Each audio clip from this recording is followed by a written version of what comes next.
terima kasih sudah bergabung pada acara webinar pada hari ini. Saya Dia, yang akan memandu acara pada siang hari ini, yang bertema investasi tepat jangka panjang. Bicara tentang investasi, ada satu hal yang membuat properti atau real estate berbeda dengan instrumen investasi lainnya, yaitu properti atau real estate merupakan instrumen investasi jangka panjang. Baiklah, tanpa memperpanjang lagi, sebelum kita masuk ke acara inti, mari kita dengarkan dulu sambutan dari Mr. Hombo selaku Sales Manager Branch BSD untuk memberikan sambutannya. Waktu dan tempat saya persilahkan. Hombo-san, yoroshiku onegaishimasu. Selamat siang everyone. My name is Hombo and I'm Sales Manager for Branch BSD. Firstly, thank you for your participation, and we'd like to introduce our company briefly. Tokyo Land Corporation was established in 1953, and today, as you could see in our video, we have steadily built up a track record of success. Actually, until now, we have sold a total of 88,000 residences. Going forward, we will continue building houses and condominiums that represent our steadfast values. In Indonesia, it foresaw the arrival of Asian era early on, and first entered the Indonesian market 1975. And then in 2015, we launched the apartment brand Brands that the company had developed in Japan. Many customers have already lived in this Branch BSD.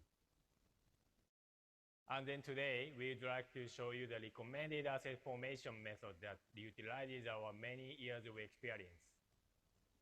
We highly recommend you consider it.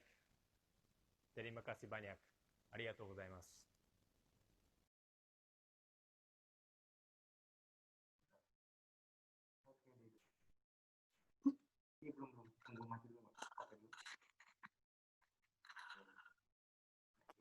Ya, terima kasih Hombo-san atas sambutannya. Selamat siang juga Bapak-Bapak, Ibu-Ibu, dan rekan-rekan sekalian. Jadi setelah siang hari ini kita akan membahas tentang investasi jangka panjang. Dan dia perlu infokan juga bahwa nanti di akhir acara webinar ini kita akan ada sesi question and answer, tanya jawab. Jadi tetaplah bersama kami sampai akhir webinar ini ya Bapak-Ibu, rekan-rekan sekalian ya. Dan siang hari ini dia tidak sendirian. Dia ditemani juga oleh Pak Dion. Selamat siang Pak Dion. Selamat siang Mbak Dia. Halo. Apa kabar? Baik, luar biasa. Keluarga sehat semua ya Pak Dion ya? Sehat, puji Tuhan, alhamdulillah. Tetap menjaga protokol kesehatan? Pastinya harus. Oke. Jadi hari ini karena kita balik lagi nih Pak Dion. Kan kita mau bahas soal investasi jangka panjang nih. Tapi kayaknya Pak Dion itu lebih pakar nih daripada saya nih. Kira-kira Pak Dion sudah siap ya, untuk sharing pengetahuan mengenai investasi kita? Oke, silakan. Waktu dan tempat saya persilakan Pak Dion. Oke, terima kasih Mbak Dia. Selamat datang Bapak Ibu di webinar Branch BSD as a Solution of Your Investment. Oke, seperti sudah disampaikan di awal oleh Mbak Dia, kalau kita bicara mengenai investasi, kata kuncinya adalah jangka panjang. Jadi sekali lagi nih, saya tekankan di sini kata kunci dari investasi itu adalah jangka panjang. Nah, kemudian sebelum kita berbicara lebih lanjut, tentunya kita juga harus mengetahui kenapa kita harus berinvestasi. Oke. Nah, ini bisa kita lihat nih, kenapa kita harus berinvestasi. Yang pertama tentunya adalah untuk menjadi pengaman keuangan Bapak Ibu. Jadi dengan berinvestasi, nilai uang Bapak Ibu akan meningkat di kemudian hari. Nah, kemudian yang kedua, tujuan daripada berinvestasi itu adalah untuk mempersiapkan kekayaan Bapak Ibu semua dan juga untuk mempersiapkan pensiun Bapak Ibu semua di kemudian hari. Jadi silahkan pilih beberapa investasi yang sesuai dengan kebutuhan Bapak Ibu. Mereka bekerja sampai suatu saat nanti nilai uang Bapak Ibu atau nilai investasinya berkembang. Nah, yang berikutnya kenapa kita juga harus berinvestasi yaitu untuk kebutuhan-kebutuhan di masa depan, seperti misalkan pendidikan anak-anak Bapak Ibu, terus kemudian kebutuhan akan persiapan liburan, rekreasi, dan juga ini yang biasanya juga sangat penting juga adalah untuk kebutuhan perjalanan agama ya Mbak Dia, misalnya naik haji Ya, atau ya misalnya betul Pak Dion. perjalanan ke Israel atau ke Yerusalem. Nah, jadi Ya. ketiga hal inilah alasannya kenapa kita harus berinvestasi. Nah, Pak Dion, memang Ya, kalau recreational untuk religion ini kan dia nggak murah juga ya Pak Dion ya. pastinya Mbak, setiap tahun dia akan Nah, mahal. Ya, dan kalau bicara investasi itu kan seperti kita tuh sedia payung sebelum hujan juga ya betul, kan. betul. Contohnya saya nih, saya kan kerja, saya karyawan. Tapi Ya, saya juga punya mimpi bahwa one day gitu, suatu hari nanti saya ingin punya passive income, Pak Dion. Jadi iya, di mana pada saat saya tidur pun saya bisa menghasilkan sesuatu buat saya bisa menikmati hidup saya terutama di masa mendatang gitu loh Pak Dion. setuju. Betul sekali Mbak Dia. Oke, Ya, betul-betul. Thank you oke. Pak Dion. Siap, sama-sama. Berikutnya, ini adalah instrumen-instrumen investasi yang pastinya Bapak, Ibu, dan Mbak Dia sendiri pasti sudah miliki. Kita lihat dari kuadran Betul. pertama dulu ya. Jadi kuadran pertama ini adalah instrumen investasi, baik dari sisi keuangan maupun real, yang memiliki resiko tinggi, tapi pengembaliannya tinggi juga. Apa aja di situ ada investasi nilai mata uang asing, kemudian investasi saham, dan juga real estate. Nah, kemudian di kuadran keduanya kita bisa lihat di situ ada emas dan juga obligasi corporate. Nah, itu instrumen ini memiliki resiko memang ya cukup rendah, tapi juga returnnya juga masih lumayan. Dan yang paling aman ada di kuadran 3, ini yang umum pasti semua masyarakat Indonesia sudah memiliki, yaitu ada tabungan, ada deposito, dan juga obligasi. Nah, Betul, tetapi betul, dalam ya. kesempatan ini saya akan banyak membahas mengenai real estate, dan juga satu hal nih Mbak Diah dan para pemirsa webinar, dalam situasi pandemik ini, real estate Ya. ini menjadi pilihan investasi yang sangat berguna. Kenapa? Karena di saat pandemi ini, rumah atau tempat tinggal atau apartemen ada tempat yang paling aman untuk kita menghadapi pandemik ini. Seperti yang sudah diminta oleh pemerintah kan, kita harus selalu stay at home. Stay at Betul, home nggak betul mungkin di Pak Dion. kertas ya Mbak ya.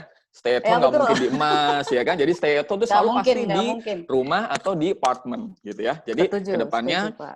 kita akan banyak membahas mengenai real estate. Tapi sebelum itu, saya akan mengajak Mbak Diah dan juga pemirsa untuk jalan-jalan ke negara-negara maju, tapi saya nggak mau ajak jalan-jalan belanja ya. Jadi saya hanya mau mengajak Mbak Diah, Mbak Diah Kemana dan nih juga Pak? pemirsa, Oh, kita jalan-jalan ke Amerika, ke Jepang, ke China. Nah, kita wah banyak ya, saya akan banyak ya negaranya. banyak ya. Jadi saya akan membahas Seru nih. sifat dan karakter dari dua instrumen investment finansial yang sangat populer yang dimiliki oleh warga negara Indonesia.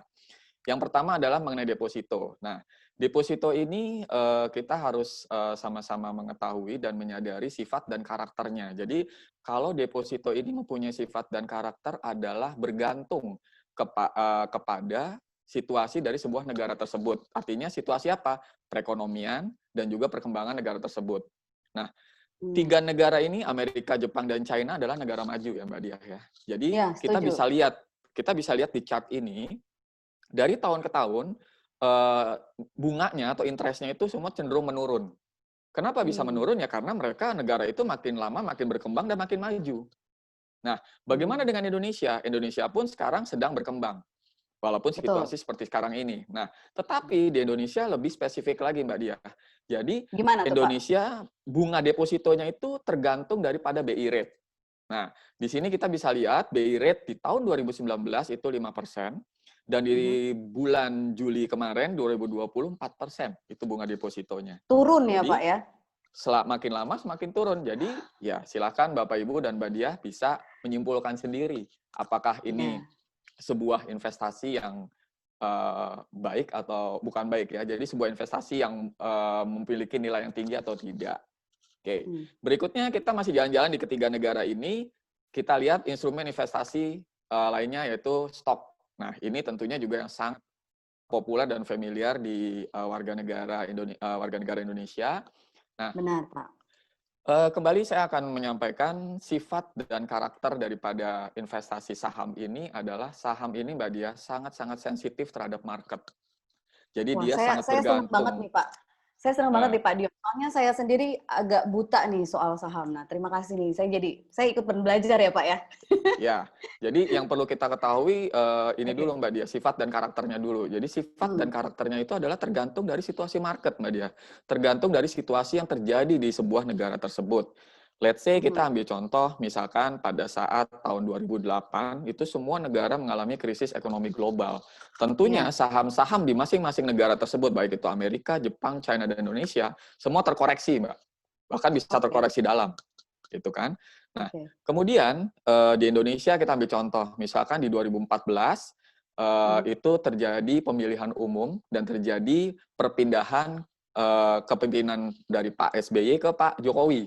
Nah, itu Betul. juga terjadi koreksi yang cukup dalam bagi saham-saham yang ada di Indonesia. Dan itu Memang sifatnya Mbak Dia. rutin ya Pak Dion ya? Setiap 5 tahun Ya, sekali kan ya? iya, kalau kita bicara suatu di Indonesia, pemilu itu Mhm. jadi rutin. Tapi Betul. ya kita juga nggak bisa pungkiri juga Mbak Dia, Apa tuh? saham juga di suatu waktu tertentu dia juga bisa sangat menguntungkan, Of gitu. course, yes. Ya, Betul. bisa sangat menguntungkan. Nah, tetapi Hmm. di situasi pandemik seperti ini kita tidak tahu nih Mbak Diah nih, kita nggak tahu Hmm. apakah saham-saham akan naik atau turun gitu. Nah, Betul, kembali betul. lagi eh, kalau kita lihat sifat dan karakternya, apakah saham ini merupakan jangka panjang atau bukan? Menurut saya saham ini bukan jangka panjang Mbak Diah, gitu. Oke, oke. Oke. Nah, kalau kita sudah sama-sama mengetahui deposito dan karakter daripada saham, sekarang kita kembali lagi ke Indonesia, Mbak Diah. Saya pengen menginformasikan mengenai pertumbuhan. Oh, sorry, masih di luar negeri nih ya. Kita masih jalan-jalan nih. Nah, sekarang ini Kayaknya masih di pertumbuhan. jalan-jalan nih Pak, masih jalan-jalan kita Iya, Pak. iya. Belum belum pulang, belum pulang Belum kampung nih. pulang ya, masih betah ya. Oke, sekarang ini adalah kita masuk ke sektor real ya, ke real estate Mbak Diah ya, ke real estate nih. Nah, Oke, oke, oke, jadi menarik, menarik Pak. eh, pertumbuhan perumahan di 3 negara maju ini, Amerika, Jepang, dan China itu sangat-sangat fluktuatif. Bahkan di kurun waktu tertentu, di Amerika, Jepang, dan China mengalami tidak tumbuh Hmm. harga perumahannya. Bahkan bisa di bawah nol. Jadi bisa kita saksikan di Merah ya slide Pak, itu ini, ya kalau dari ya jadi slide-nya minus. merah tuh ya. Betul, artinya dia tidak Mhm. tumbuh, ya kan? Betul. Tapi Indonesia sangat unik, Mbak Diah.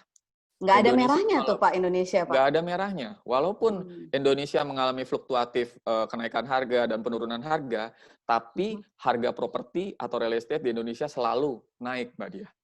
Nggak Iya pernah sih, dia betul. tidak tumbuh atau di bawah nol.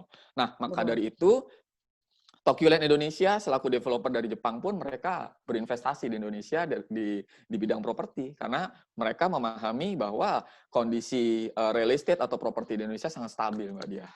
Gitu. Iya. Oke. Oke. Nah, baru sekarang kita pulang nih Mbak ke Indonesia. Udah yuk kita pulang ya. Kita pulang Mbak Diah ke Indonesia Mari, untuk mari, melihat mari. harga tanah gitu ya, untuk melihat harga tanah. Ini Bagaimana juga harga tanah tanah? juga nggak pernah turun ya Pak, betul nggak? Wow, ini tanah lebih luar biasa nih. Kalau kita lihat di slide Hmm. ini, saya coba mengkerucutkan untuk wilayah Hmm. DKI dan juga Tangerang pada khususnya gitu ya. Jadi Hmm. kenaikan tanah itu sangat-sangat signifikan Mbak Diah ya. Kita ambil contoh di Tangerang. Kita Ya. ambil di Tangerang itu sebagai data di tahun 83. 83 mungkin area Tangerang dan BSD ini masih sangat sepi mungkin gitu ya, kala itu gitu ya. Nah, harga per Ya. meter persegi saat itu hanya 60.000 loh Mbak Diah. Wow. Tapi dalam Wow. kurun waktu 13 tahun ke depan, harga kenaikan tanah sangat-sangat signifikan. Bisa mencapai 12 sampai 15 kali atau sekitar 20 sampai 108%. Jadi di tahun Wow. 96, 13 tahun ke depan, yang tadinya 60.000 per meter persegi menjadi Mhm. 750.000 loh per meter persegi Mbak Diah. Luar biasa kan Wow. signifikan Cuma kenaikannya kan, dalam 13 signifikan. tahun ya Pak ya? 13 tahun, 60.000, 750.000 Mbak. Itu kan luar biasa Wow. ya. Nah, Seandainya kita kemudian lahir tahun itu ya Pak ya, dengan uang yang ya, kita punya sekarang ya. iya, luar biasa kan Oke, Mbak Dia ya, ya lanjut kan betapa silakan Pak Dion. untungnya gitu ya. Oh Sekarang iya, bagaimana nih heeh. perkembangan ke depannya lagi nih, apa namanya di 23 tahun ke depan artinya sampai ke saat ini gitu ya. Dari tahun 96 ke tahun 2019 itu juga sangat luar biasa Mbak Dia, kenaikan Hmm. harganya. Jadi sekitar 4,8 bahkan yang tertinggi mencapai di 22 kali atau sekitar 20 sampai 98%. Jadi kalau di tahun 96 harga tanah tadi setelah naik ya 13 tahun dari Mhm. 750.000 per meter persegi, saat ini di area Tangerang sudah mencapai sampai 20 juta per meter persegi.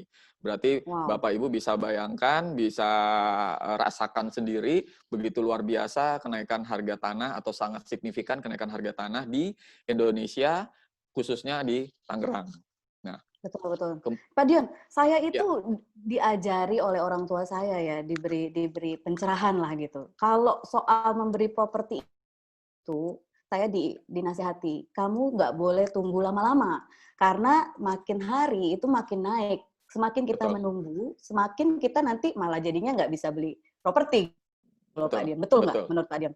Ya, betul. Karena kita lihat tadi siklus kondisi di Indonesia, properti itu tidak pernah mengalami penurunan, Mbak Dia. Properti Betul. selalu mengalami kenaikan. Jadi Ya. sebaiknya ya lebih cepat, lebih baik untuk berinvestasi atau membeli di properti. Nah, kemudian saya juga mau mengajak Mbak Dia dan juga pemirsa untuk melihat apartemen. Nah, gimana nih dengan apartemen? Ya, untuk apartemen kita sama-sama mengetahui dan merasakan ya Mbak Diah ya bahwa apartemen saat ini sedang mengalami kondisi stagnasi. Jadi kenaikan Betul. harganya tidak signifikan ya Mbak Diah ya. Jadi seperti misal kita lihat di dalam riset ini, di dalam slide ini, area BSD misalnya ya, di tahun 2013 harga per meternya 16,7 juta per meter persegi, tapi karena dalam keadaan yang sedang stagnasi ini kenaikannya tidak banyak Mbak Dia, hanya 1 sampai 1,4 Tapi tetap naik kan kali. Pak? Tapi tetap naik ya? Nggak pernah properti itu poin pentingnya penurunan. sebetulnya. Itu poin penting, ya kan? Jadi di tahun 2016, artinya 3 tahun ke depan, yang dari 16,7 tetap ada kenaikan menjadi 18,2 juta per meter persegi. Kemudian 5 tahun ke depan, artinya sampai dengan di tahun ini, tetap ada kenaikan Mbak Diah, walaupun tidak signifikan. Dari 18 juta 200 per meter persegi menjadi 23 juta. Nah, sekarang pertanyaannya gini Mbak Diah. Gimana Dengan tuh, Pak? kondisi apartemen seperti ini, apakah kondisi ini akan terus-menerus berlanjut? Tentunya enggak, Mbak Dia. Tentunya Saya enggak. yakin enggak, Pak Dion. Saya Ya, juga yakin enggak. baik. Nah, saya punya pandangan nih, Mbak Dia. Ya, kenapa kondisi ini tidak akan terus berlanjut? Karena biar bagaimanapun juga, peminat atau kebutuhan masyarakat untuk apartemen tetap ada. Banyak hal nih Mbak Diah nih. Di Indonesia saat ini banyak sekali milenial yang baru menyelesaikan pendidikannya di luar negeri ya. Nah, biasanya mereka lebih familiar, lebih enjoy kalau mereka tinggal di apartemen. Tentunya pada saat mereka selesai kuliah, mereka kembali ke Indonesia, mereka tentunya akan memilih untuk tinggal di apartemen. Nah, berikutnya juga ada beberapa investor landed house nih Mbak Diah nih. Nah, biasanya investor-investor landed house itu yang sudah memiliki banyak landed house, tentunya mereka juga akan mengalami keberatan lah gitu dari sisi IPL-nya Mbak gitu. Tentunya IPL dari daerah perumahan kalau dia memiliki banyak, tentunya akan terasa berat harus membayar IPL atau service charge di apartemen. Nah, berasa juga berikutnya ya lagi, Pak ya? Ya berasa juga Mbak Dia. Berikutnya lagi ini yang saya juga dapatkan di market gitu ya. Banyak usia-usia yang sudah mature gitu ya. Mungkin seperti orang-orang tua kita gitu ya, anak-anaknya sudah pada menikah atau sudah keluar negeri, pindah ke luar negeri. Mereka kalau tinggal di sebuah landed house yang besar itu sangat tidak nyaman Mbak Dia. Di samping maintenance cost-nya besar, terus dari security-nya juga sangat tidak nyaman. Jadi mereka lebih prefer untuk pindah ke apartemen. Jadi kembali lagi, walaupun situasi apartemen sedang dalam keadaan stagnasi, tetap peminat apartemen itu tetap ada. Nah, tetap ada. apartemen seperti apa sih Mbak Diah yang diminati oleh market-market tersebut? Ya tentunya apartemen yang memiliki lokasi yang sangat-sangat strategis dan fasilitas yang sangat lengkap ya, seperti di BSD ini, di Branch BSD ini, lokasi sangat strategis dan fasilitas lengkap ya Mbak Diah ya. Gitu. Oke. Nah, sekarang saya pengen mengajak Bapak Ibu dan Mbak Diah juga untuk melihat iklim investasi di Indonesia seperti apa sih? Bahaya apa tidak atau gimana? Oke. Nah, kita sama-sama juga mengetahui di Indonesia saat ini memang kondisinya sedang ada di bawah atau mungkin ya terpuruk atau kondisi sedang tidak bagus lah ya. Kita sama-sama mengetahui. Harus diakuin ya Pak ya, betul. Harus diakui Mbak Diah. Kita nggak bilang kondisi ini sedang lagi baik, tidak gitu. Tapi kondisi ini memang sedang di bawah. Tetapi apakah kondisi ini akan terus-menerus seperti ini? Saya juga yakin sama nggak seperti Pak Pak Dion? tadi. Kita yakini sama-sama tidak. Tentunya Kita yakini kita bilang sama-sama tidak. tidak, iya, kita bilang tidak tentu punya data Mbak Dia ya, nggak cuma bilang tidak saja Of gitu kan. course, ya, Ya, ya. kita bilang tidak akan kondisi ini terus-menerus terjadi atau berjalan karena kita punya beberapa data atau reason Mbak. Yang pertama adalah Indonesia memiliki 30% golongan atau era milenial, di mana kita sama-sama mengetahui era milenial inilah yang menjadi roda penggerak perekonomian, mereka yang banyak masih bekerja, mereka juga tentunya yang banyak untuk belanja, khususnya belanja properti untuk tempat tinggal dan investasi. Yeah. Nah, data yang kedua, atau barometer lah ya, kita bilang barometer yang kedua, itu adalah Indonesia di tahun 2019 dan 2020 merupakan negara tujuan investasi bagi investor asing, di mana peringkatnya dari 91 naik nih Mbak Dia ke 73. Berarti Indonesia, walaupun kondisi seperti ini pun, Indonesia masih tetap menjadi incaran bagi investor asing untuk berinvestasi di Indonesia. Tetap menarik lah ya, environment bisnis environment-nya tetap menarik betul, ya buat investor ya. Betul. Artinya mereka memahami banget kondisi perekonomian di Indonesia, fundamental ekonomi di Indonesia, mereka memahami banget. Jadi mereka tetap masih menganggap Indonesia aman untuk berinvestasi. Makanya peringkatnya saja naik Mbak Dia. Dari 91, peringkat 91 ke 73. Itu jauh loh loncatnya ya Pak Dion ya. Loncatannya jauh, hampir 20-an. Bahkan kalau ya, kita bicara tentang PT Tokyo Land Indonesia ini sendiri, pasti sebelum berinvestasi, sebelum memutuskan untuk berinvestasi di Indonesia, itu sudah pasti melalui sebuah riset yang cukup panjang dan mendalam ya Pak Dion ya. Betul Karena sekali, kita bicaranya kan bukan investasi yang nominalnya kecil, betul ya? Betul sekali Mbak Dia, betul. Next Pak Dion. Berikutnya barometer apa lagi nih yang menjadi Indonesia yakin akan keluar dari kesulitan ini adalah hasil informasi dari World Bank berkaitan dengan pendapatan per kapita nih Mbak Dia nih. Jadi pendapatan per kapita Indonesia itu di tahun 2019 sudah disejajarkan atau setara dengan China, Malaysia, dan Thailand. Hebat loh sekarang. Pendapatan per kapita Indonesia meningkat. Ya kan? Berita yang luar biasa nih Pak, saya baru dengar nih Pak. Terima kasih banyak loh. Saya dapat edukasi baru nih dari Pak Dion. Iya, jadi World Bank sudah menginformasikan kepada kita semua bahwa pendapatan per kapita Indonesia sudah sejajar dengan China, Malaysia, dan Thailand.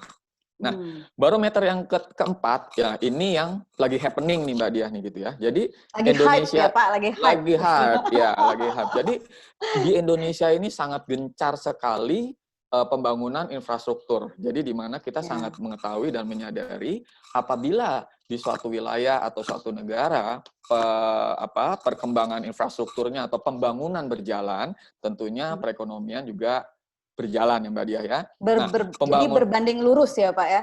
Iya, berbanding lurus gitu. Nah, seperti kita ketahui, Mbak Dia udah tahu nih, pemirsa juga sudah tahu yang hadir di webinar ini, kita sekarang punya MRT. Nah, jadi Mbak Dia juga udah akhirnya MRT punya kan? MRT ya. Akhirnya punya MRT, ya kan? Itu kan akibat dari infrastruktur kan, pembangunan infrastruktur. Kemudian sebentar lagi LRT juga akan dioperasionalkan. Berikutnya adalah komuter line. Komuter line sekarang ditambah infrastrukturnya, sekarang sudah bisa operasionalnya tuh menjangkau ke seluruh lokasi Jabodetabek gitu ya, yang lebih luas lagi gitu. Nah, kemudian kita sama-sama mengetahui bagi pemudik, Mbak Dia mudik nggak kalau setiap Lebaran atau Natal tahun baru? Mudik dong Pak, harus. Mudik ya, harus ya. Nah, sekarang bagi pemudik yang memang kampung halamannya di daerah Jawa gitu kan ya, kita sudah bisa menggunakan tol Jawa. Nah, ini adalah perkembangan infrastruktur yang menjadi barometer yang boleh dibilang happening untuk kondisi atau iklim investasi di Indonesia.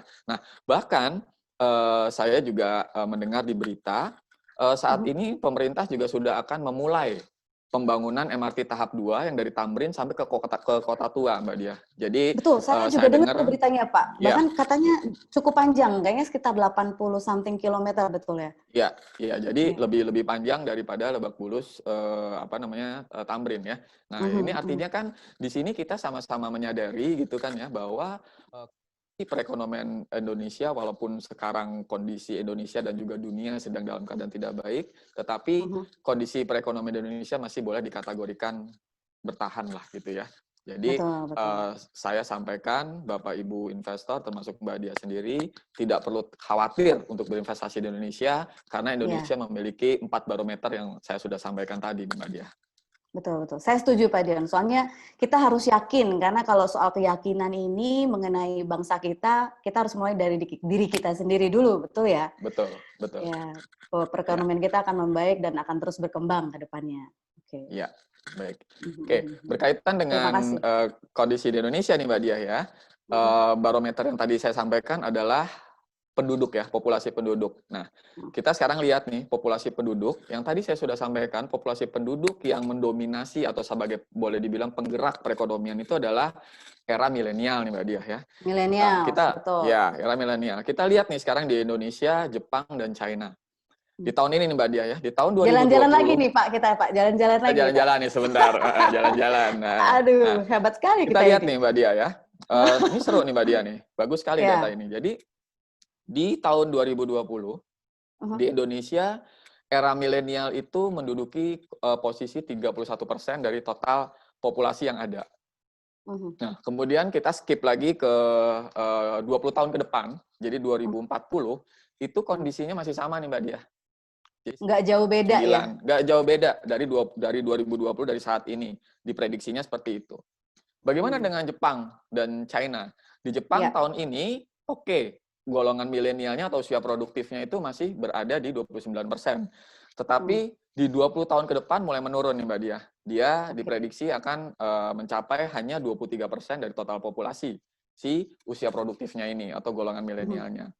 Nah, bagaimana dengan China? China, walaupun kita sama-sama mengetahui China adalah negara dengan populasi terbesar penduduknya di dunia, tetapi kalau kita berbicara penggerak ekonomi adalah usia milenial, kita bisa lihat nih Mbak Diah, di 2020 golongan milenial atau usia produktif ini hanya 21%.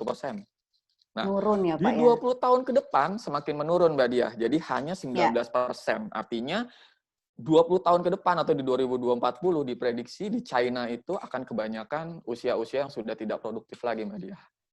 Nah, ini juga bisa menjadi patokan atau barometer untuk iklim investasi di sebuah negara. Jadi dan bisa pergerakan ekonominya ya Pak ya? Iya, betul sekali Mbak Diah. Nah, sekarang kita coba lihat puncak populasi yang ada di beberapa negara termasuk Indonesia. Nah, ini masih berkaitan dengan slide yang tadi. Nah, kita lihat di sini ada 3 negara. Kita coba lihat di Jepang, China, dan Indonesia.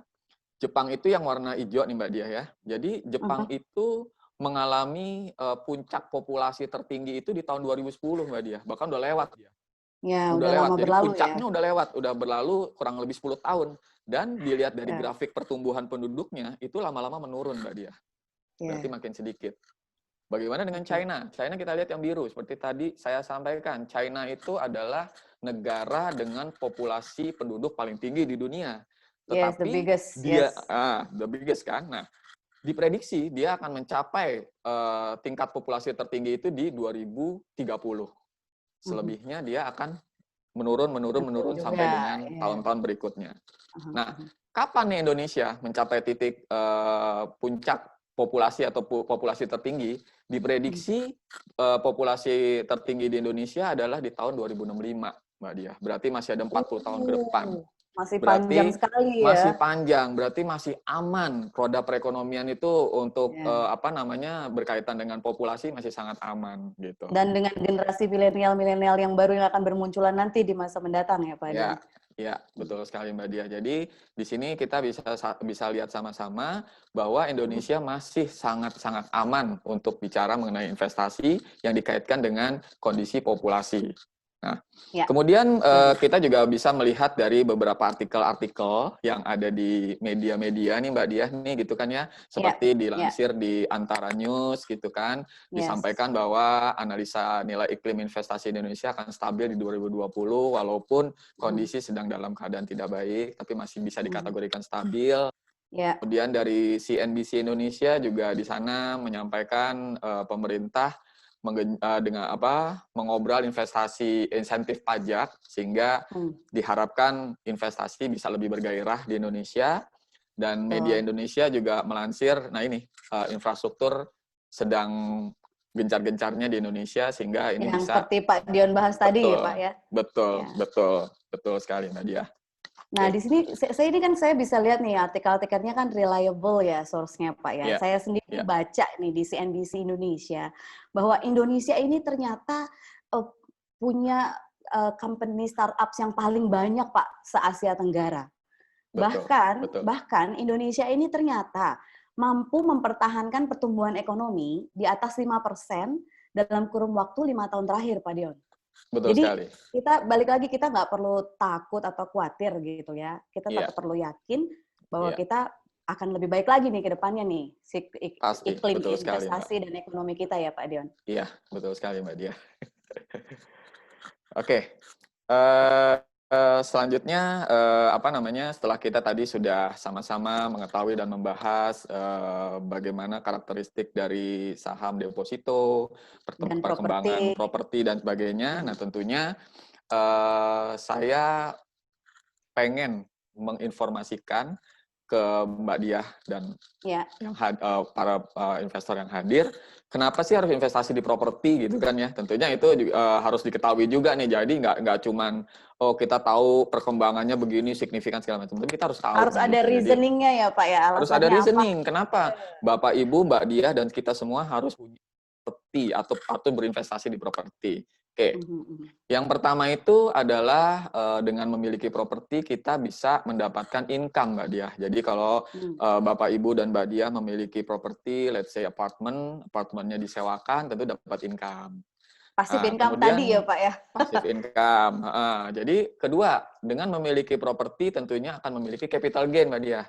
Yang tadi Yes, nih, yes. properti di Indonesia nggak pernah turun nih Mbak Dia nih. Jadi kalau Naik Mbak Dia terus. punya rumah, beli rumah, beli apartemen sekarang, 10 tahun ke depan mau dijual, tentu harganya akan sangat-sangat jauh berbeda dari saat Mbak Dia beli sekarang. Nah, itu Mbak Dia Ya, mendapatkan capital gain.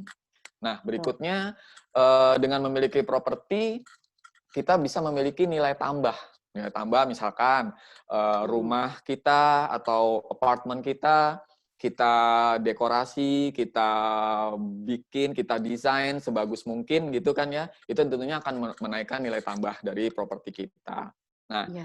yang berikutnya ini adalah yang sangat penting nih Mbak Diah nih. Jadi dengan memiliki properti itu nggak harus langsung membayar lunas. Jadi di Oh, Indonesia ini sama-sama kita ketahui ada cara bayar dengan KPA atau KPR yang sangat ya. diminati dan selalu diminati oleh masyarakat Indonesia dalam membeli dan berinvestasi properti. Jadi hanya Iya, dengan Pak. down payment 20% gitu kan ya, kita bisa memiliki properti yang kemudian kita Udah akan bisa mencicil. tinggal lagi ya, Pak ya, udah bisa Betul, udah tinggal bisa lagi. tinggal. Kita hanya tinggal mencicil 20 tahun. Jadi selama bisa bekerja, kita bisa memiliki properti.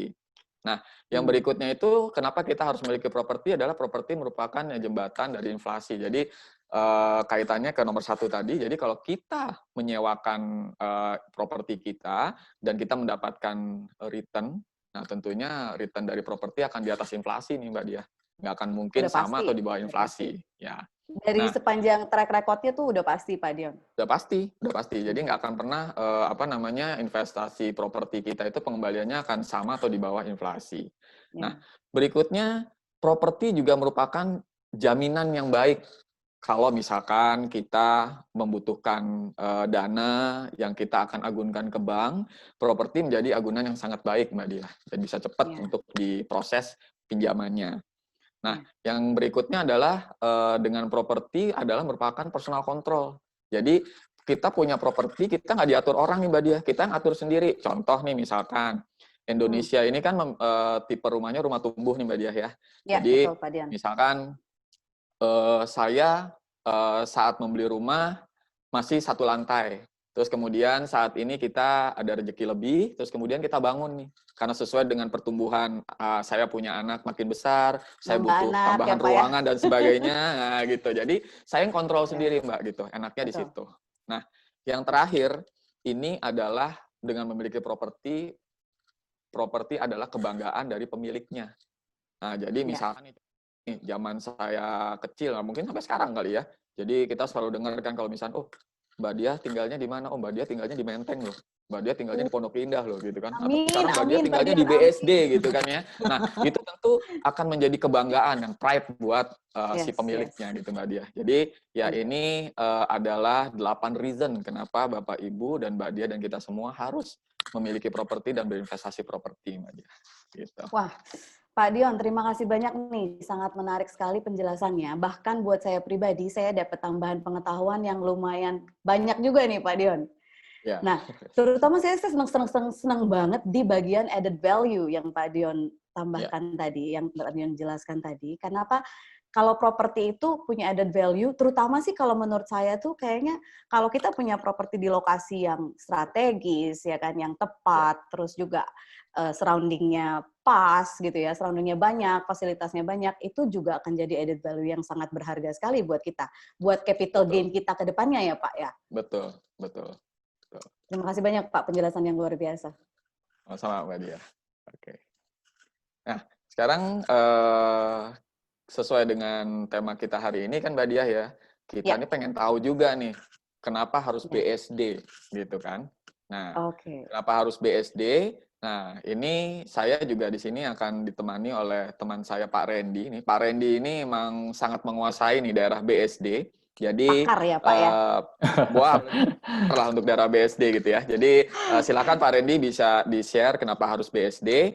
Waktu dan tempat saya persilakan Pak Randy, silakan. Baik, terima kasih Pak Dion dan Mbak Dia, pembahasan yang sangat menarik tadi ya. Nah, perkenalkan, selamat siang Bapak Ibu sekalian. Perkenalkan saya Randy dari tim sales PT Tokyo Land Indonesia. Saya mau menjelaskan sedikit mengenai wilayah BSD City, khususnya produk kami dari branch BSD. Nah, BSD City ini sendiri merupakan kawasan suburban yang sedang berkembang sangat pesat. Untuk Bapak Ibu yang masih ragu atau bingung untuk berinvestasi properti, khususnya nggak perlu ragu lagi nih. Berikut ini saya akan berikan informasi mengenai perbandingan jumlah angka populasi, khususnya di wilayah BSD dan di wilayah Jakarta. Untuk di wilayah Jakarta itu sendiri, angka populasinya sekitar 14.464 orang per square kilometer. Dan Anda bisa bandingkan dengan wilayah BSD yang hanya sekitar 6.059 orang per square kilometer. Perbandingan yang cukup signifikan. Jadi, Bapak Ibu bisa lihat sendiri ya, kenyamanan untuk tinggal di BSD ini sangat tinggi. Jadi, untuk kedepannya, untuk berinvestasi di sini masih jauh lebih nyaman ya. Nah, untuk BSD City sendiri, terdiri dari 3 phase, dan branch BSD itu terletak di jantung kota BSD City. Sentral banget di ya Pak Central Randy ya. Business District. Nah, untuk akses dari dan ke branch BSD itu sangat dekat dengan feeder bus tujuan Jakarta, commuter line station, akses tol Jor 2 yang berjarak hanya 10 menit dari branch BSD, dan yang paling ditunggu-tunggu yaitu akses future tol Serpong Balaraja yang hanya berjarak 2 menit dari branch BSD. Nah, berikut saya mau kasih lihat Bapak Ibu sekalian perkembangan lokasi di wilayah branch BSD dan sekitarnya, khususnya di bulan November tahun 2004, Bapak Ibu bisa lihat sekalian di titik kuning itu, wilayah branch BSD masih hijau ya, belum ada pembangunan sama sekali. Nah, tepatnya di bulan Desember tahun 2019, perkembangan yang cukup signifikan, hanya dalam waktu 15 tahun. Perkembangannya itu luar biasa ya, pembangunannya. Jadi, lokasi tepat di mana branch BSD berdiri itu dikelilingi bangunan office dan komersial area. Nah, tentunya untuk investasi menjanjikan. Gimana nanti ke depannya 15 tahun yang akan datang? Jauh lebih berkembang lagi, seperti itu. Hanya 15 tahun aja, ini satellite view kan ya Pak Randy ya? Satellite view, jadi sekali, ini Bu. jelas banget kelihatannya ya Bapak Ibu dan Iya. rekan-rekan sekalian, dalam waktu 15 tahun aja perbedaannya sudah sangat signifikan.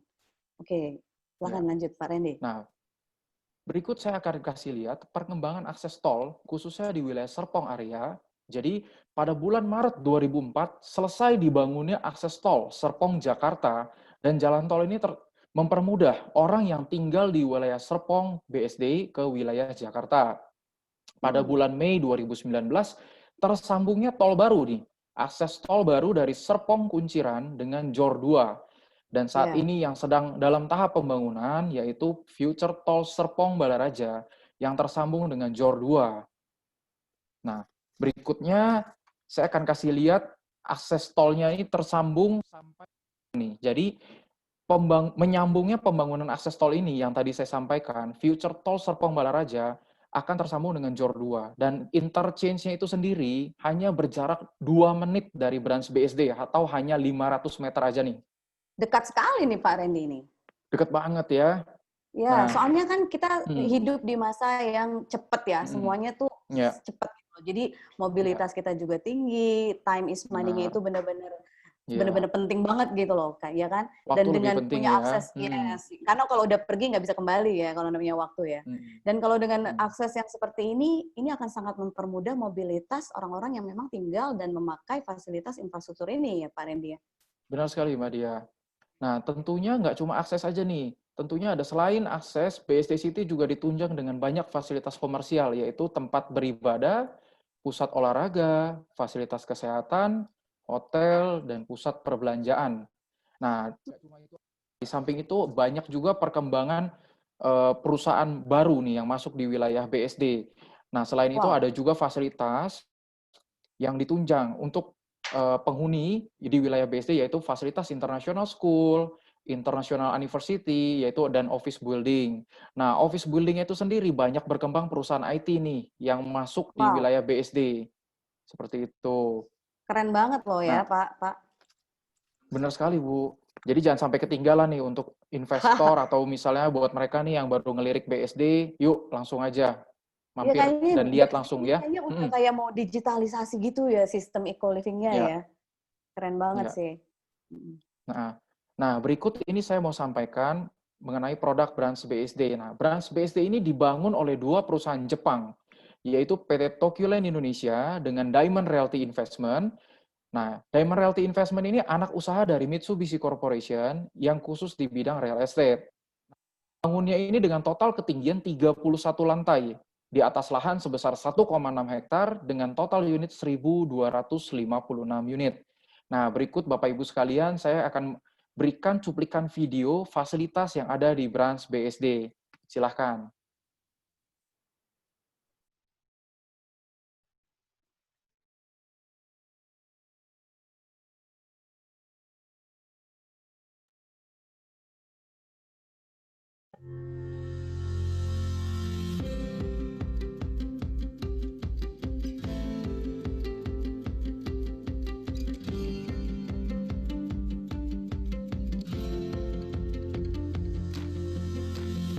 Halo, saya Dia. Hari ini saya sedang berada di Branch BSD Apartment, tepatnya ada di main lobby bersama rekan saya. Hai, saya dengan Anderson. Kita akan membahas mengenai keunggulan-keunggulan apa saja yang dimiliki oleh Branch BSD Apartment ini. Iya. Selain membahas, kita juga nanti akan tower tour, kita akan keliling langsung untuk melihat fasilitas-fasilitasnya ya. Iya. Oke, Anderson, Branch BSD ini developernya siapa ya? Oke, Branch BSD ini dikembangkan oleh PT Tokyo Land Indonesia, developer Jepang. Di sini kita bekerja sama dengan Mitsubishi Corporation di bawah naungan Diamond Realty Investment. Sehingga di sini kita menjamin kualitas yang kita delivery itu bagus dan berkualitas dari Jepang. Oh, jadi kesimpulannya Branch BSD ini dibangun oleh dua perusahaan Jepang yang reputable ya? Benar sekali Dia. Wow, keren banget ya. Iya. Belum ada ya di tempat lain ya. Saat ini belum ada. Jadi Anderson, selain dibangun oleh dua perusahaan Jepang yang reputable, kalau kita bicara mengenai lokasi nih, lokasi Branch BSD ini ada di mana? Nah, Branch BSD ini lokasinya persis ada di jantung kota BSD. Tepatnya ada di Grand CBD, BSD City.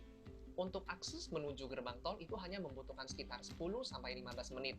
Saat ini juga sedang dibangun Future Interchange Tol Serpong Balaraja, yang dimana lokasinya persis ada di belakang Mall Ion, dimana kita hanya membutuhkan waktu sekitar 2 km atau 3 menit menuju gerbang tol tersebut. Lalu Anderson, biasanya kalau orang tinggal di apartemen, orang pasti akan mengharapkan kemudahan-kemudahan yang ditawarkan oleh fasilitas di sekelilingnya. Benar. Kalau buat Branch BSD nih, surrounding areanya ada apa aja tuh? Nah, di Branch BSD sendiri, surrounding areanya kita dekat sekali menuju Ion Mall, ke EduTown, gedung perkantoran, ada ICE BSD juga. Kita juga dekat sekali menuju ke rumah sakit. Jadi kalau ke Ion Mall bahkan saya kerasa bisa jalan kaki ya? Bisa, itu sekitar 3 menit. 3 menit, cepet banget ya? Oke, ayo jangan lama-lama lagi.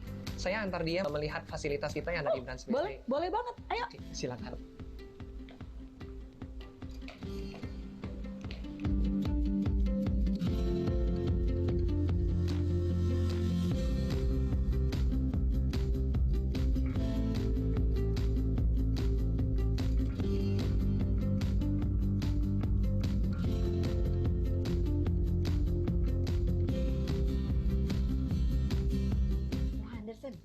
sekarang kita sedang ada di mana nih? Soalnya begitu dia masuk, suasananya itu beda banget, tenang dan nyaman. Sudah gitu kesan mewahnya juga ada. Pencahayaannya juga bagus banget. Ini kita sedang ada di mana nih, Anderson? Nah, saat ini kita sedang berada di clubhouse, fasilitas lantai dasar, tepatnya kita ada di library. Nah, selain library, kita juga ada fasilitas meeting room, kita ada karaoke room, kita juga ada fasilitas spa dan refleksologi, kemudian kita juga ada indoor pool, dan kemudian kita juga ada bike rental. Nah, sekarang saya mau mengajak dia ke salah satu fasilitas kita di lantai 6, di mana kita bisa duduk santai dan menikmati udara segar. Ayo kita ke lantai 6.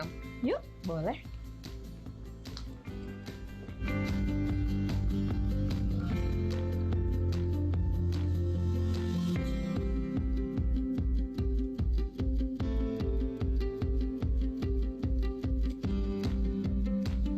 Wah, Anderson, kita sedang ada di mana nih?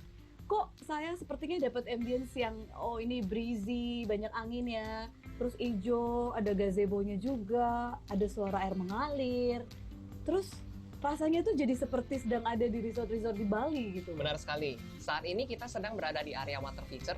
Ini satu dari 17 fasilitas Branch BSD. Oh, ada 17? Benar. Banyak sekali loh. Banyak sekali. Beda banget ya, memang dengan apartemen-apartemen lain ya. Iya. Terus tadi saya juga ada lihat outdoor pool. Nah, itu outdoor pool. Terus itu apa ya? Nah, selain outdoor pool, kita juga ada fasilitas bar sama gaming room. Nah, kita juga ada party room.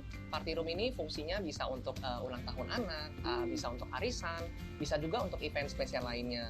Jadi nggak perlu jauh-jauh cari venue di luar sana ya, buat Nggak usah. acara-acara penting keluarga ya. Benar. Oke, terus di sebelah sana ada apa? Nah, di sebelah sana kita ada fasilitas khusus untuk anak-anak. Kita ada outdoor playground sama indoor playground. Nah, bedanya kalau indoor playground itu satu ruangan yang full AC. Jadi di mana anak-anak bisa bebas bermain di dalamnya. Nah, untuk outdoor playground, anak-anak bisa bebas aktif berlari di area lapangan tersebut. Nah, selain itu yang paling penting, kita juga ada study room. Buat Study room anak-anak ini- belajar dong ya, Bener. kalau study room ya. Benar, study room ini bisa untuk anak-anak belajar private.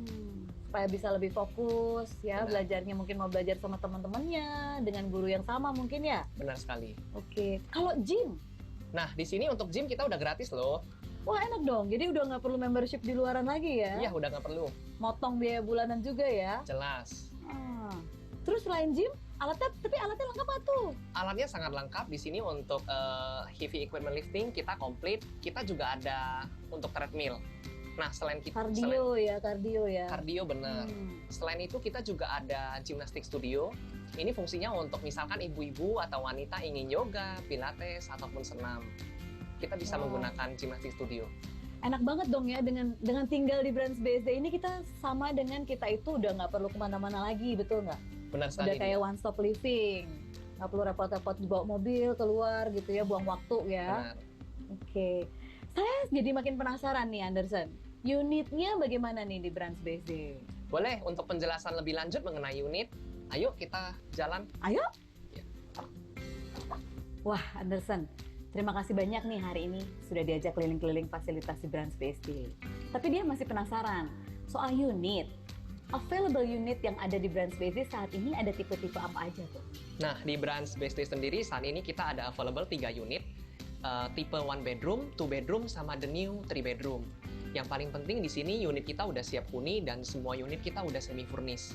Wah, bagus dong ya. Iya. 2 poin penting tadi. Ready stock, unitnya sudah jadi semua. Berarti tinggal pindah ya. Bener. Terus semi furnish, berarti nggak perlu banyak belanja furniture lagi dong. Bener. Wah, bagus sekali ya. Kalau dia butuh informasi lebih lanjut, bisa mampir ke marketing gallery kami di Jalan BSD Boulevard nomor 55F. Bisa hubungi kami juga melalui telepon di 021 5089 8990. Jangan lupa follow IG kami di Branch BSD Official. Bisa juga kunjungi website kami di branch-bsd.com. Nah, setelah seharian nih, kita udah tower tour dan lihat fasilitas. Kira-kira mana nih fasilitas yang dia paling suka? Kalau dia paling suka spa sama karaoke. Poin pertama, di tempat lain belum ada. Apalagi dia suka nyanyi dan suka spa. Tapi kalau kita bicara tentang pekerjaan, apalagi di situasi pandemi seperti sekarang, dia paling suka juga tuh meeting room sama library, karena kita bisa kerja dari rumah. Kita kan sekarang sedang sibuk work from home, seperti itu Anderson. Pokoknya senang sekali nih bisa kenal Brands BSD lebih jauh. Sekali lagi terima kasih Anderson udah diajak keliling-keliling. Sama-sama dia, kami tunggu kedatangan Anda di Branch BSD. Sampai jumpa.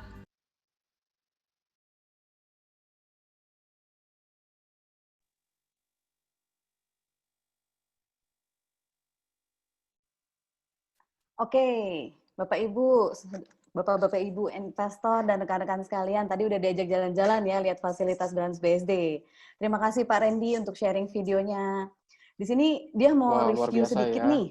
Ya, mau review sedikit nih. Ya. Ternyata Brands BSD ini fasilitasnya banyak banget sampai 17 ya. Jadi kalau dia lihat tuh seperti anggapannya tuh kalau tinggal di Brands BSD tuh seperti kita itu tinggal di hotel setiap hari, benar nggak? Kayak gitu ya. Ya, Oke. Pak Randy mungkin Bahkan ada lebih yang mau lengkap ya dari ditambahkan hotel gitu? ya.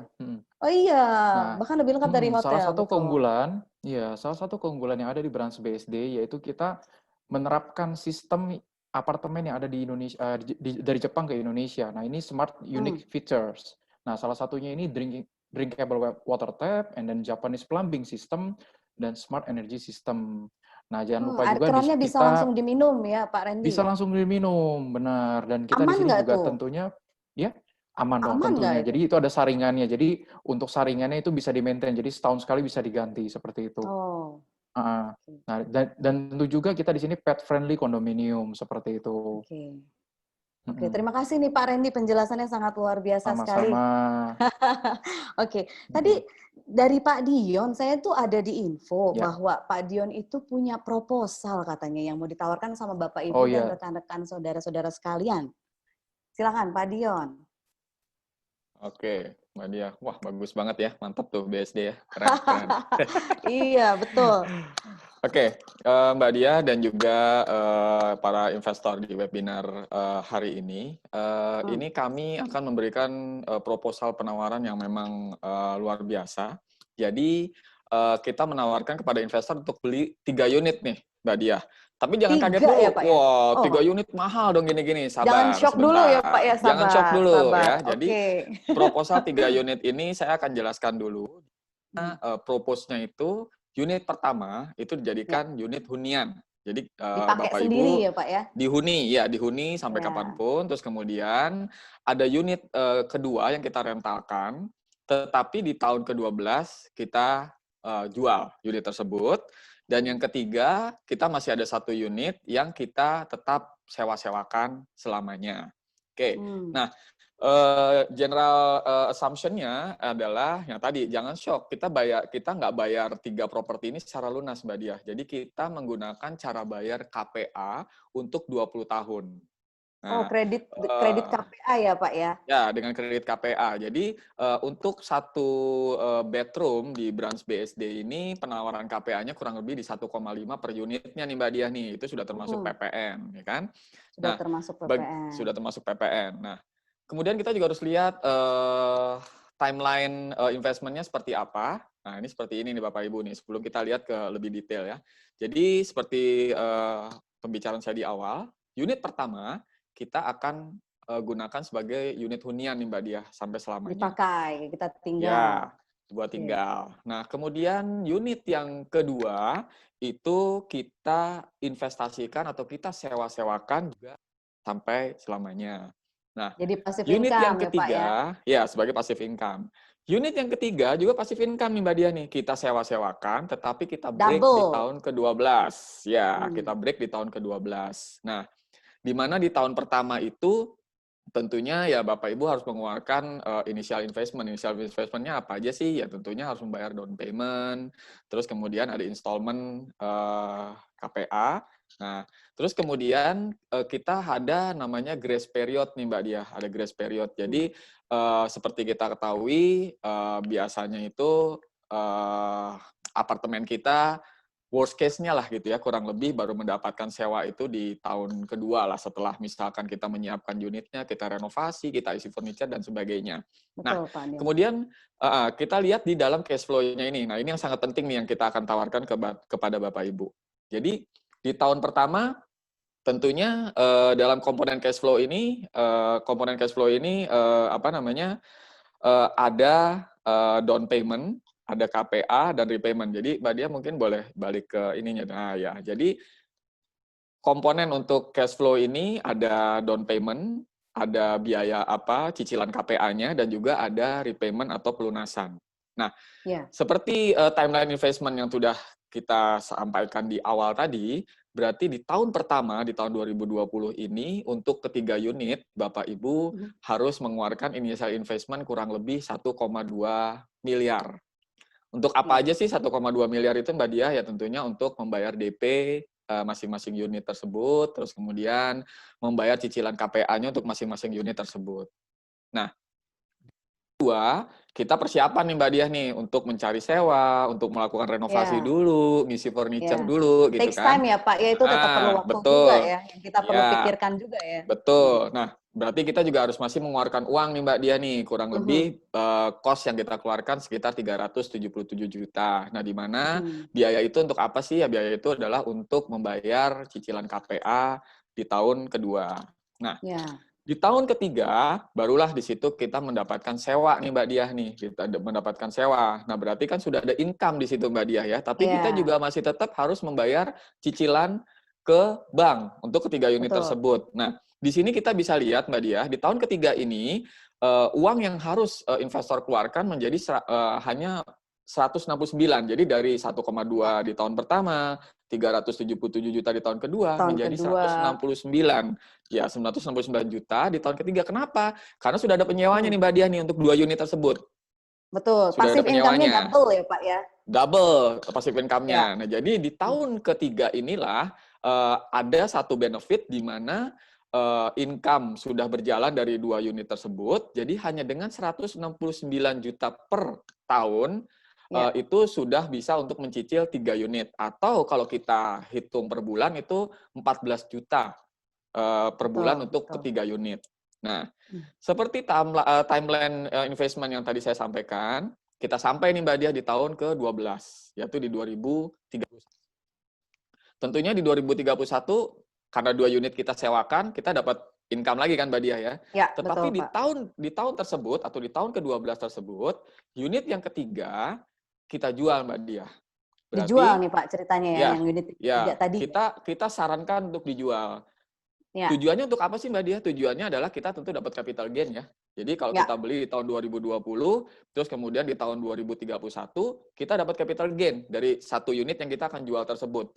Plus kita juga akan mendapat nilai sewa yang sudah berjalan selama 10 tahun dari 2022 dan 2031. Nah, tujuannya apa Mbak Diah? Kita jual di tahun ke-12, tujuannya adalah Bapak Ibu investor bisa melunasi seluruh hutang-hutang KPA yang tersisa. Jadi di tahun ke-12 ini keuntungannya adalah yang pertama Bapak Ibu bisa melunasi hutang-hutang KPA yang ada. Setelah melunasi hutang-hutang KPA yang ada, Bapak Ibu masih bisa pegang cash in hand 112 juta. Jadi nilai dari nilai merah sewa lagi warnanya ya Pak ya. Sudah tidak merah lagi. Jadi sudah positif, sudah untung investasi Bapak Ibu gitu kan. Nah, plus Bapak Ibu memiliki 1 unit yang bisa dihuni selamanya, plus masih ada 1 unit lagi yang bisa diinvestasikan juga untuk selamanya. Artinya, kedepannya dengan 1 unit yang tersisa untuk disewakan ini, Bapak Ibu masih bisa mendapatkan passive income kurang lebih 90 juta. Nah, kemudian di awal yang kita propose itu adalah KPA dengan jangka waktu 20 tahun, Mbak Diah. Tetapi ini dengan metode ini, kita selesaikan dengan kita menjual 1 unit di tahun ke-12, tentunya kita bisa memperpendek masa kredit dari 20 tahun menjadi hanya 12 tahun. Berarti ada 8 tahun kita lebih cepat.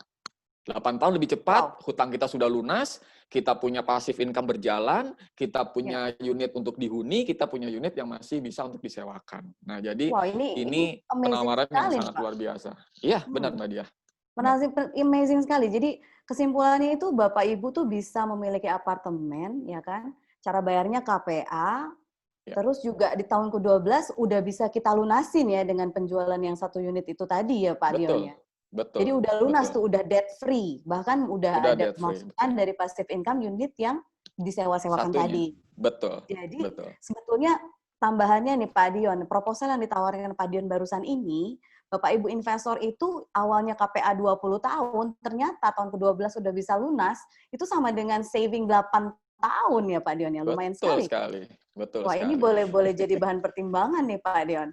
Iya, iya, betul sekali Mbak Pilihan Dia. tepat nih kayaknya nih, ya Iya, kan? iya. Oke, Terima baik. kasih Pak Dion pencerahannya. Ya, sama-sama Mbak Dia. Nah, sekarang dari cash flow di sini kita bisa saksikan sama-sama jelas sekali. Sekarang saya akan memperlihatkan nilai asetnya nih Mbak Dia nih. Bagaimana sih kalau orang beli 1 atau beli 3 gitu ya. Nah, Ya, Pak Dion. kalau Beli beli 1 atau 2 atau 3 ya Pak Dion ya? ya. Jadi nilai asetnya kayak apa sih gitu kan? Mungkin Hmm. bisa di slide sedikit Mbak Dia sampai ada angka yang harus ditampilkan di situ. Ya. Ya. Nah, ini Mbak Dia dan Bapak Ibu investor yang hadiri webinar ini, apabila Bapak Ibu hanya membeli 1 unit saja, apakah itu untuk disewakan atau untuk dihuni, di tahun ke-12 itu nilai asetnya menjadi 1,4 miliar, di mana kenapa sih menjadi 1,4 miliar? Karena kita juga harus memperhitungkan atau mempertimbangkan cicilan-cicilan KPA tadi ya selama 12 tahun gitu kan. Nah, terus kemudian kalau kita juga terus mencicil sampai di tahun ke-20 ya tetap ada kenaikan Mbak Dia kalaupun kita beli 1 di situ ya, gitu kan. Betul, Pak. Nah, sekarang kita lihat kalau kita beli 3 nih Bapak Ibu sama Mbak Dia, kita lihat beli 3 seperti proposal yang kami tawarkan tadi, itu di tahun ke-12 pada saat tahun ke-12 nilai asetnya itu menjadi 4,5 M. Nah, berarti ada selisih Bapak Ibu hanya membeli 1 unit, dibanding membeli 3 unit ada selisih 3,1 miliar. Jadi sangat signifikan, dari nilai asetnya saja sangat signifikan Mbak Dia, kalau kita beli 3. Kelihatan sih Pak dari sini ya. Nah, jadi ini sebuah penawaran yang bagus, yang perlu dipertimbangkan gitu kan. Nah, terus kemudian kita juga harus tahu kan, tentunya di branch BSD juga ada beberapa cara bayar ya Mbak Dia ya, nggak cuma KPA ya. Tapi kenapa sih yang kita propose kepada investor ini KPA gitu ya? Nah, nanti ini kembali lagi nih Pak Randy akan membantu kita untuk dijelaskan kenapa sih harus memilihnya KPA, kenapa nggak harus installment, kenapa nggak harus hard cash gitu ya. Oke, Pak Randy, silakan Pak Randy, dibantu Pak Randy. Wah, terima kasih Pak Dion, menarik sekali nih. Beli 3 unit sekaligus secara langsung ya. Nah, ini berikut nih saya mau jelasin cara bayarnya. Nah, untuk cara bayar itu sendiri seperti apa sih? Nah, jika Bapak Ibu membeli dan membayar dengan cara bayar hard cash ataupun installment, tentunya mengeluarkan uang yang sangat besar nominalnya di awal ya. Nah, tetapi jika menggunakan metode pembayaran KPA, Anda hanya mengeluarkan uang sejumlah 20% sampai 30% di awal sebagai DP. Nah, untuk cicilannya sendiri, bisa didapat dari hasil menyewakan unit apartemennya. Karena apa? Karena unit di branch BSD ini sudah ready. Seperti itu. Udah bisa langsung generate income ya Pak Randy ya? Bisa langsung coba untuk disewa-sewakan ya? Iya. Nah, di samping itu, untuk tahun pertamanya nih, KPA-nya kita bisa kasih subsidi dari kita. Jadi, untuk cicilannya, let's say, dengan contoh sebulannya 10 juta, ini bisa jadi 7 juta aja per bulan untuk di tahun pertamanya. Seperti itu. Di samping itu, nggak cuma subsidi bunga KPR aja atau KPA, kita ada instant gift voucher Ion Mall sejumlah 200.000 untuk Bapak Ibu sekalian yang datang ke marketing galeri kami, yang ikut acara di webinar ini, dan free elektronik Panasonic TV, dan yang paling ditunggu-tunggu itu diskon ya, spesial diskon untuk pembelian 2 unit sekaligus. Selalu diskon ya? Iya, ini yang ditunggu-tunggu ya. Diskonnya ini 5% untuk beli 2 unit. Nah, untuk yang 3 unit berapa? 8% kita kasih langsung. Banyak sekali sales promotion ya Pak Randy. Ya. Nah, this is the best time for buy. Ya. Untuk harganya kita akan ada kenaikan pada bulan September. Seperti itu. September jadi, ini mendatang ini bulan depan ya Pak Randy ya. Jadi kita akan ada kenaikan harga. Jadi tunggu apa lagi untuk Bapak Ibu sekalian yang ingin informasi lebih lanjut bisa langsung datang ke marketing galeri kami. Seperti itu. Wah, penjelasan yang luar biasa sekali nih Pak Randy nih. Oke, jadi gini, Bapak Ibu, rekan-rekan saudara-saudara sekalian. Jadi kita tadi udah bincang-bincang tentang saham, tentang deposito, tentang real estate, bagaimana investasi itu akan menjadi jaminan juga buat masa depan kita mendatang, apakah kita bisa menikmati masa depan kita dengan baik atau enggak, kenapa properti itu akan menjadi long term investment yang terbaik buat kita. Lalu Brands BSD juga menawarkan lokasi, developer, kualitas dan fasilitas yang udah sekelas hotel bintang 5, itu udah pasti bisa jadi bahan pertimbangan Bapak Ibu, saudara-saudara sekalian untuk menjadi pilihan yang tepat buat investasi Bapak Ibu sekalian. Ditambah lagi best deal-nya, sales promotion yang Bapak Randy tadi sudah share, itu tadi juga sangat banyak banget ya Pak Randy ya. Tunggu apa lagi ya Pak Randy ya? Tunggu apa lagi? Oke. Nah, silakan. Mungkin ada Jadi, question and Pak answer. Randy, kalau misalkan tadi kan kita bicara tentang question ya, kalau misalkan ada pertanyaan, ini udah ada satu pertanyaan yang masuk. Dan kebetulan ditujukannya itu buat Pak Dion. Pak Dion, halo. Oke, Halo, Pak Mbak Dion, Dia. silakan. Oke, apa ini pertanyaannya nih? Pertanyaannya, katanya begini, kalau mungkin tadi sebetulnya Pak Dion sudah jelaskan sih di slide-slide sebelumnya ya, tentang kalau misalkan apa bedanya sih kalau beli 1 unit, terus kalau beli 2 unit, sama beli 3 unit, keuntungannya apa gitu loh. Padahal tadi udah dijelasin ya Pak ya. Iya, mungkin kita Mungkin bisa kembali ke slide itu ya. Ya, boleh kita kembali ke slide-nya ya Pak ya. Ya, satu lagi Mbak Dia, boleh? Ya. Lagi, ya, oke. Baik, saya coba jawab pertanyaan dari Bapak Ibu. Kenapa kita harus beli 3, kenapa nggak beli 1 atau 2?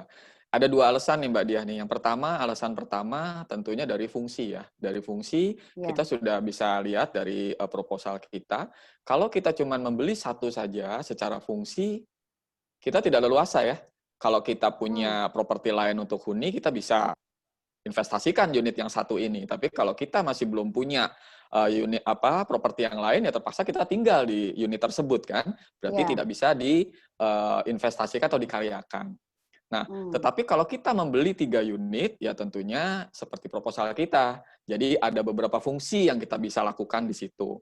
2 unit kita investasikan dulu, terus kemudian 1 unit kita jual, terus kemudian kita lunasi hutang, kita punya unit untuk diinvestasi, kita punya unit untuk dihuni. Jadi sangat leluasa fungsinya. Nah, terus kemudian yang kedua alasannya adalah dari sisi nilai aset, Mbak Diah.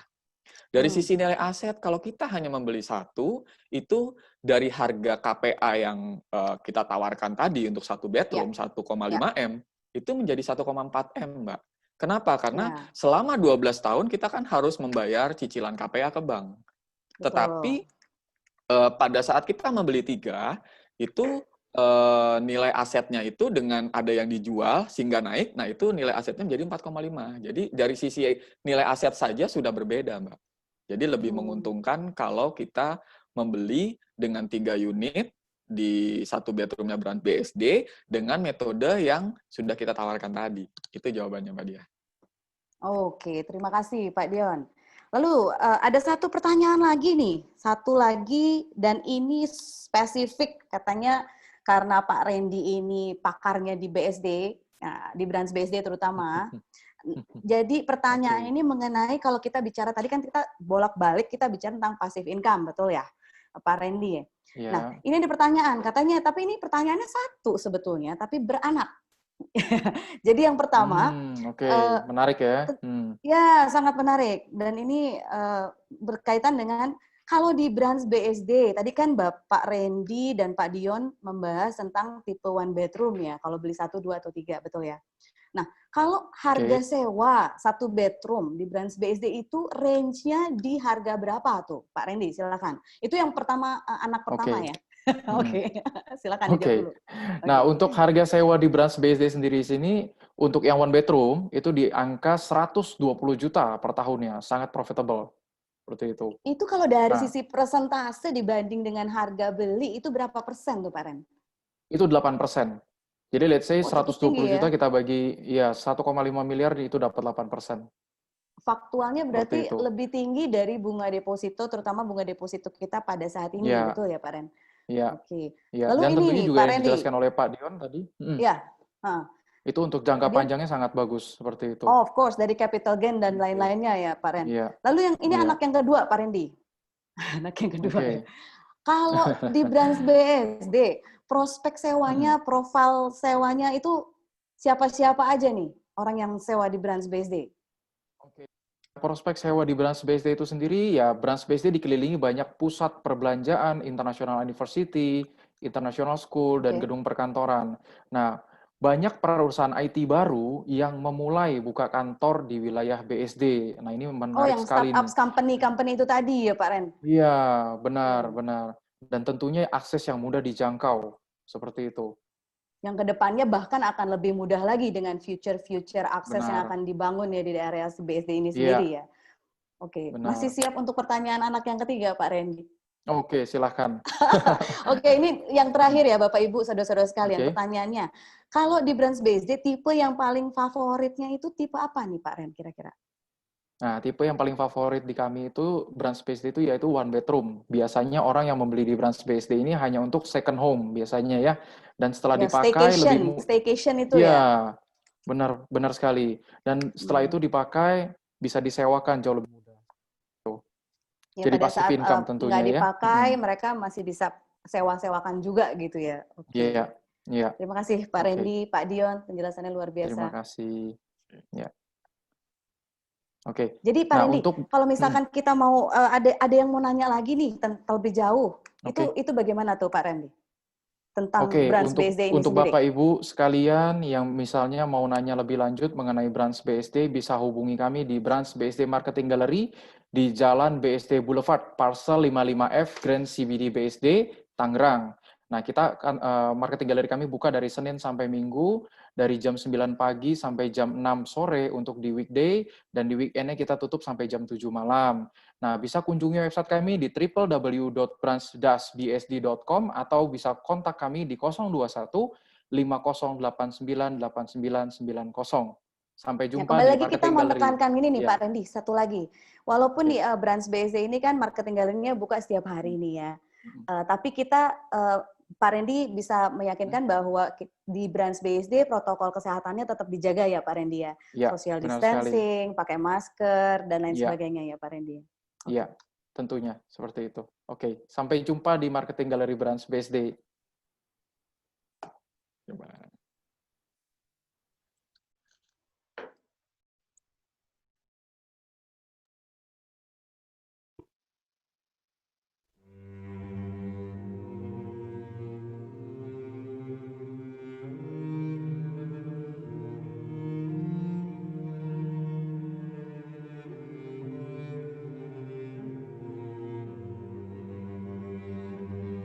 What value do we pass on to the future?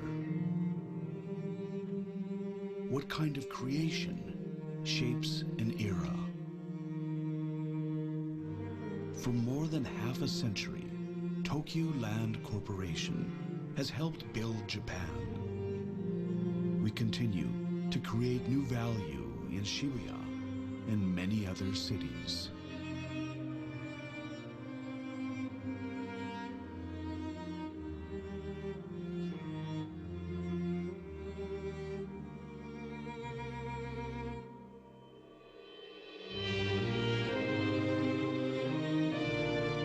We fuse people, culture, and design to create brighter communities.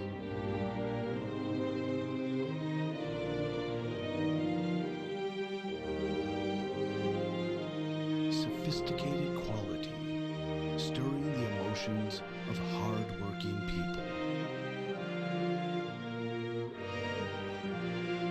Long-lasting comfort and safety.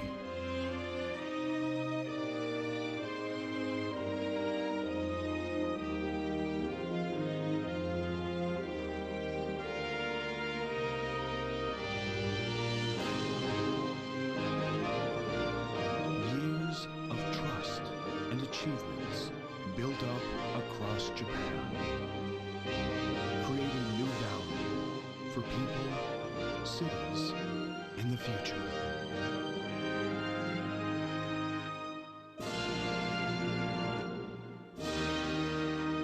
This is who we are. This is Tokyo Land Corporation.